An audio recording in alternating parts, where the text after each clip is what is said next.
आज हम बात करेंगे आर्कटिक के एक बेहद शानदार प्रतीक बर्फीले उल्लू की।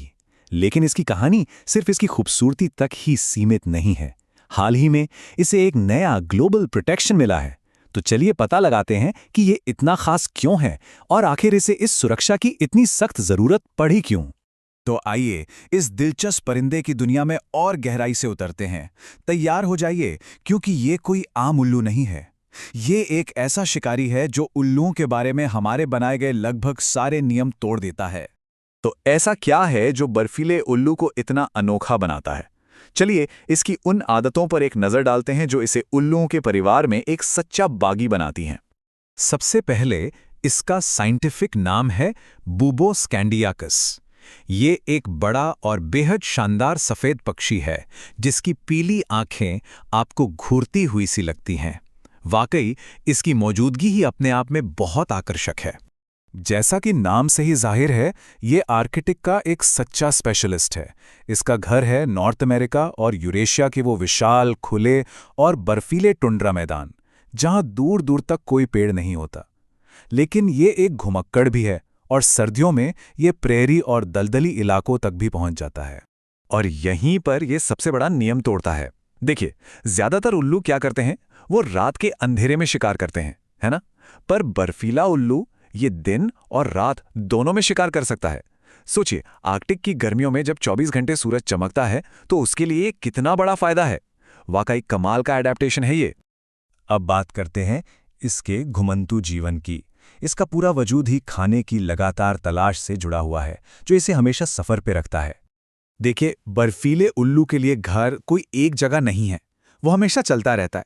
उसकी पूरी जिंदगी बस एक ही चीज के इर्द गिर्द घूमती है, और वो है खाने की तलाश में आर्कटिक के विशाल मैदानों में भटकते रहना। इसका वजूद इस शिकार पर कितना निर्भर करता है, अंदाजा लगाइए।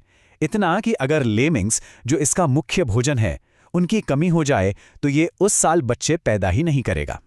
ये एक कठोर लेकिन जिंदा रहने के लिए एक बहुत जरूरी रणनीति है।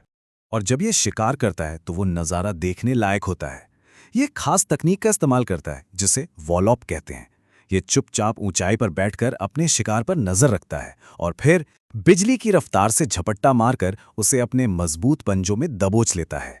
इसके खाने में ज्यादातर लेमिंग्स और वोल्स जैसे छोटे मैमल्स शामिल होते हैं। इन छोटे जानवरों की आबादी में जो उतार चढ़ाव आता है, वही सीधे सीधे बर्फीले उल्लू के जीवन चक्र को भी तय करता है। लेकिन अब इस आर्कटिक आइकन की कहानी में एक स्याह मोड़ आ गया है।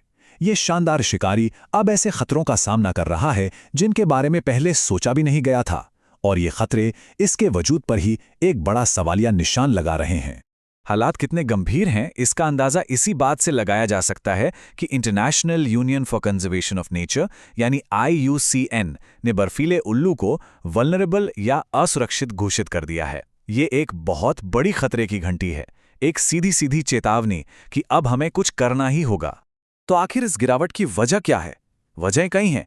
क्लाइमेट चेंज इसके आर्कटिक घर को बदल रहा है, इसके शिकार की आबादी में बहुत ज्यादा उतार चढ़ाव आ रहा है, और इंसानी गतिविधियां इसके रहने की जड़ों में खलल डाल रही हैं। लेकिन इस अंधेरे में उम्मीद की एक किरण भी है। इन बढ़ते खतरों को देखते हुए दुनिया भर के देश इस शानदार पक्षी को बचाने के लिए एक साथ आए हैं, एक नई ग्लोबल शील्ड बनाने के लिए। और ये है वो बड़ी खबर जो सब कुछ बदल सकती है। बर्फीले उल्लू को अब officially convention on migratory species, जिसे CMS भी कहते हैं, के तहत इंटरनेशनल प्रोटेक्शन दे दी गई है। अच्छा, तो ये CMS आखिर है क्या? देखिए, ये यूनाइटेड नेशंस की एक बहुत जरूरी संधि है जो उन जानवरों की रक्षा के लिए बनाई गई है जो देशों की सीमाओं के पार सफर करते हैं। ये सुनिश्चित करती है कि सभी देश मिलकर इन प्रवासी प्रजातियों को बचाएं, चाहे वो कहीं भी जाएं। इस प्रोटेक्शन के लक्ष्य एकदम साफ और जरूरी हैं। देशों के बीच सहयोग को मजबूत करना, इसके पूरे माइग्रेटरी रूट पर इसकी सुरक्षा पक्की करना, और इसकी घटती आबादी को लेकर जो पूरी दुनिया में चिंता बढ़ रही है उस पर ठोस कदम उठाना।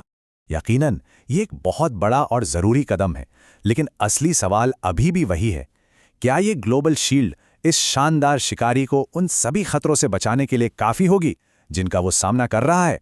इसका जवाब तो सिर्फ वक्त और हमारे एकजुट होकर किए गए ग्लोबल एफर्ट्स ही दे पाएंगे।